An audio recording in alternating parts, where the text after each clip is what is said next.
大家好，我係周柏河。我今日咧想同大家傾談一下咧關於修道嘅因素係點樣嘅。咁各個宗教咧都有佢獨特嘅修練方法咯。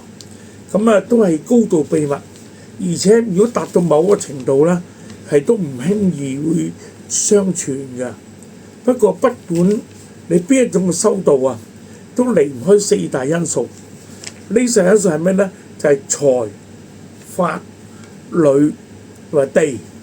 咁先我講下財先啦。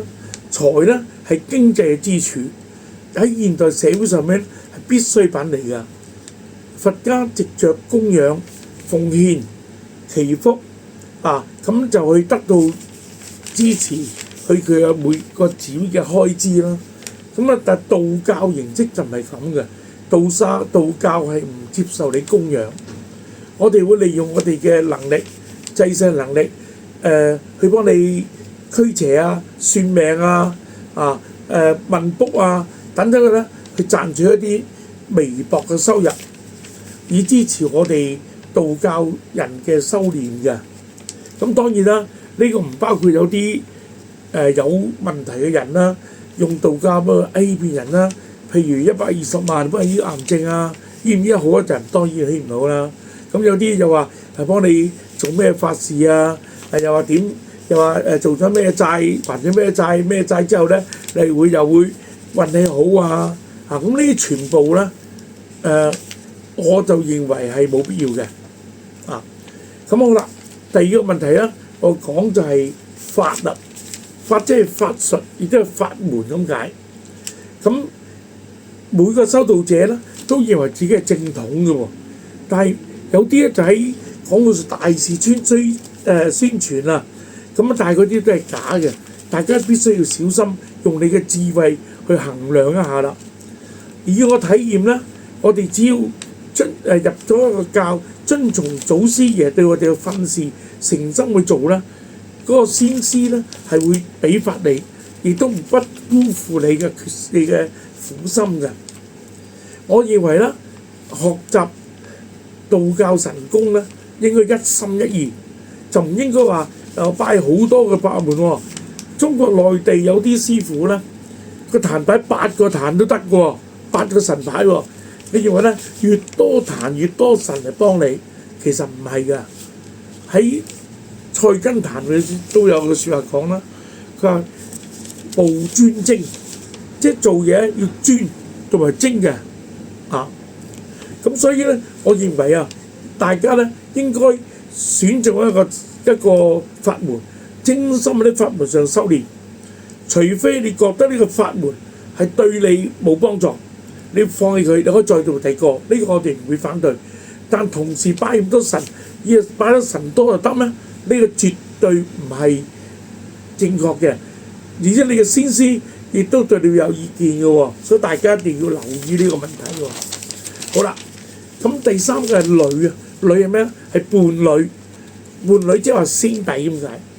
我哋咧喺修法裏面咧，我哋唔可以係孤獨一個人去做嘅，一定要有啲師弟去協助我哋去做啦。咁大家互相砥礪喺師傅同埋法門裏容許嘅法門裏邊咧，我哋去討論。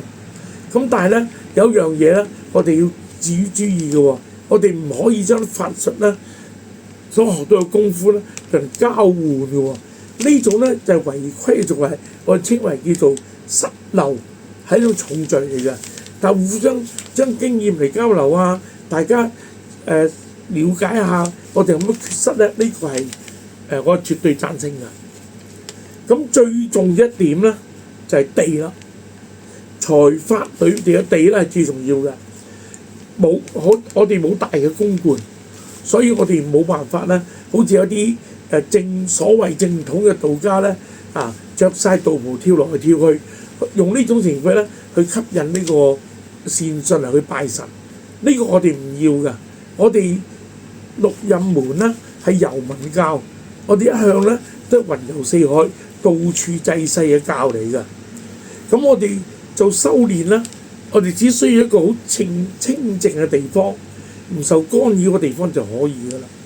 我要求我自己嘅弟子咧，每個禮拜最少要攞2日，每日1個鐘頭出嚟，一方面寫符咁去練就，咁就 OK 㗎啦。咁呢個咧喺下一個題目裏面咧，我會提出咗我自己本人嘅修練方法俾大家參考嘅，希望大家都能夠對我指正啦嚇。咁順便一提啦，因為我哋六壬門咧屬於符籙派嘅練習方法咧，就多啲寫符，一邊寫符咁練就，多做祭祀法事。我哋唔需要好似其他宗教咁樣，要練一條好長嘅咒，日日練要靜坐。咁呢個咧，我哋都會做，但係只不過係輔助做啫，就唔係正統去做嘅。咁希望咧，大家對我呢個意見咧可以接受，或者對我就得批評，我都冇問題㗎。咁但係大家要批評我、接受我咧，唔該咧用我嘅 WhatsApp，因為85291792361。多謝你，因為咧嚟嘅無聊嘅行變電話太多啦，所以我電話咧我係唔會接㗎。你用 WhatsApp 或者 WeChat 都可以嘅，俾我咧我就會覆大家㗎。咁今次咧多謝大家花時間聽我講嘢啦。咁希望大家能對我點讚、留言或者分享，多謝大家嘅支持啦。喺今日係咁啦，多謝大家。